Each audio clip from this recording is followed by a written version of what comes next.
Even குகையில் நம்ம இருந்தபோது கூட நெருப்பை தணலாக்கி வெப்பத்தை மட்டும் வாங்கிட்டு ஒளியை குறைச்சிட்டு தான் தூங்கி தான் நம்ம பழக்கம். ஏன்னா மெலட்டோனின் அப்படின்ற ஒரு முக்கியமான ஹார்மோன் வந்து இருட்டில் மட்டும்தான் சுரக்குது.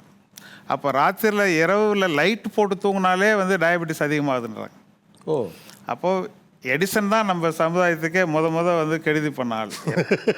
அந்த நேரம் தான் வந்து பணி செய்யணுன்றவங்களுக்கு அதுதான் பகல். அவங்க வந்து சாப்பிட்டு தான் ஆகணும்.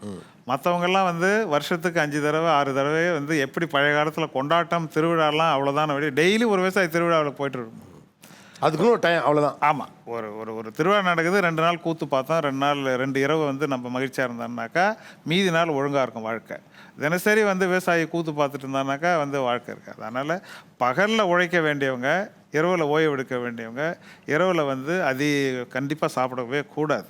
இன்னும் கூட சமுதாயம் இன்னும் முன்னேறி அத்தியாவசியமான பணிகளை தவிர மீதி நேரத்தில் நம்ம வந்து இயற்கை விதித்தபடி இருட்டை பயன்படுத்தி போத்திட்டு தூங்குறது தான் நல்லது.